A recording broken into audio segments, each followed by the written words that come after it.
Yeah, before we start, here's an overview of Celigo.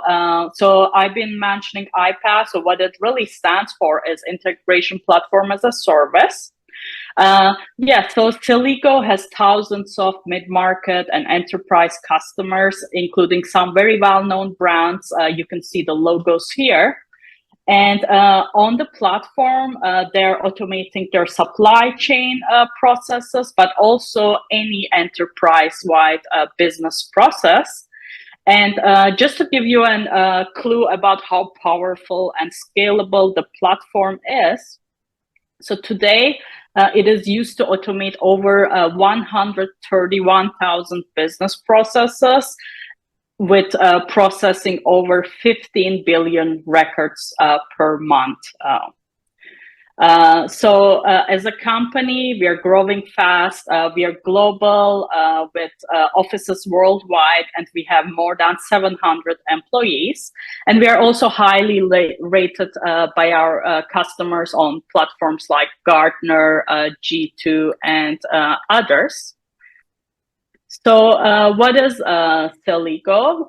So the platform, as the name implies, connects any application to any other application to automate and optimize business processes and helps organizations accelerate their digital transformation journeys. And what makes us different from any other integration platform is while Celigo has all the standard iPaaS capabilities that allow technical users to build custom and complex integrations from scratch, for business teams, through its easy to follow user interface, set of AI-based features like our AI-based error management capabilities. And also, I would like to note that this one existed long before the current AI hype.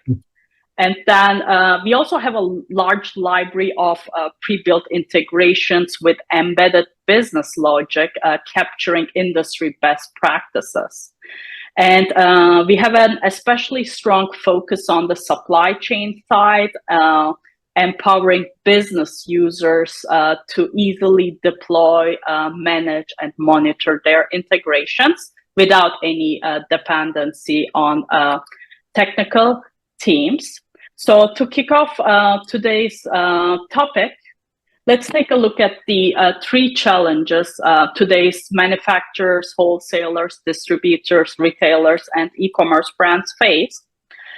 So we had a couple of crazy years on the supply chain side, and this is still continuing with unprecedented market disruptions.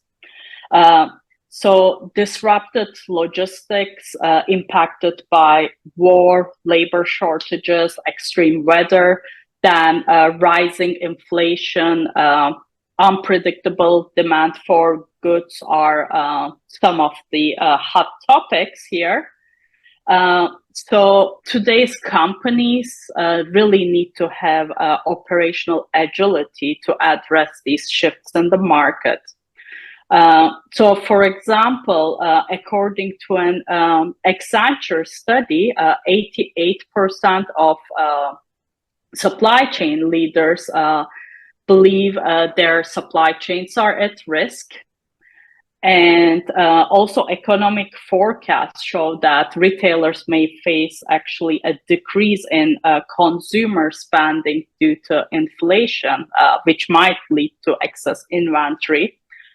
So companies need to closely monitor their inventory levels and then plan accordingly. So the next one is rising customer expectations. So customer expectations have been rising both on the consumer side, but also for buyers on the business side. So again, I want to give an example. So one study found that, again, 88% of consumers now expect regular order status updates. So they want to know in real time, where are their orders? So today there's less room for error, and the expectation is for more speed. And this makes it critical to have efficient, streamlined, and fully automated supply chain processes in place. And then the last one is lack of end-to-end process visibility. Again, I have an example here. So one study found that only 36% of manufacturers actually have complete visibility into their supply chains. And this is also what we see at Celigo is often as companies adopt more applications, work with more logistics and warehousing providers, and serve more business customers, sell on more direct-to-consumer channels, data silos increase, and these also lead to increasing operational inefficiencies and increased costs and poor decision-making on the business side.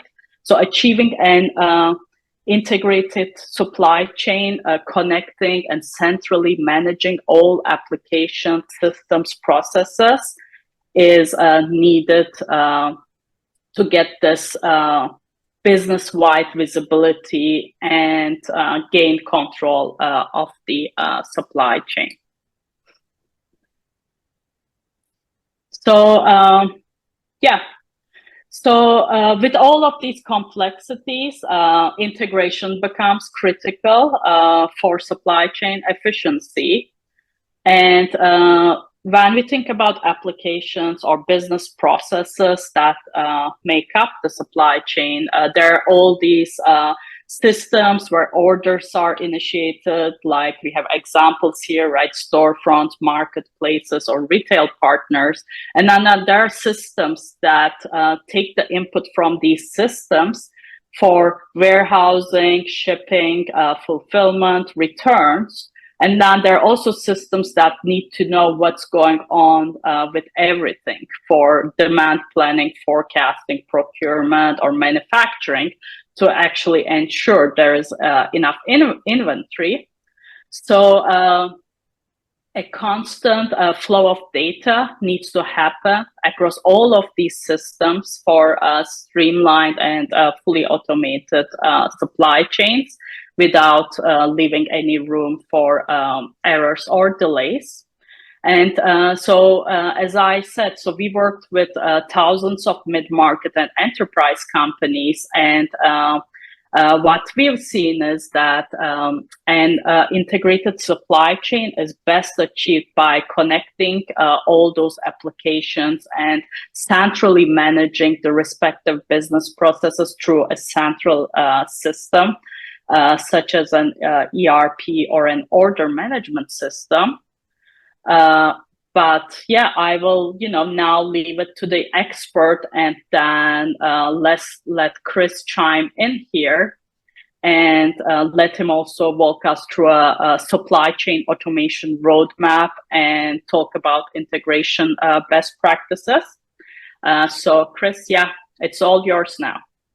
Thank you. Yeah, go ahead and stay on this slide just for a second. I just want to kind of mention a few things here. So as Ibra was mentioning, we as Celigo and iPaaS do a lot of integrations any to any, but part of the challenge with the supply chain is there are so many different touch points. When I talk to people and they ask me what I do for a living, I said, well, we're essentially the plumbers of the internet.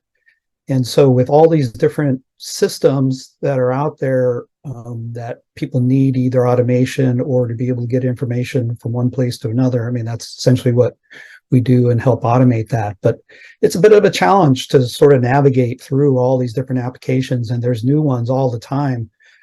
These are just some of the ones that we've worked with, but there's new ones springing up, especially within this, ERP order management system or payment gateways or new 3PLs and warehouses that are popping up all over the world.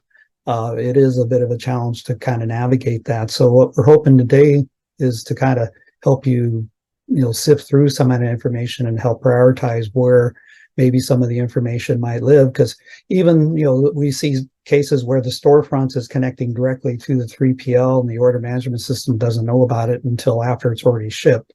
So, dealing with that visibility within your supply chain is going to be really important. So hopefully we'll be able to share a little bit of information with that.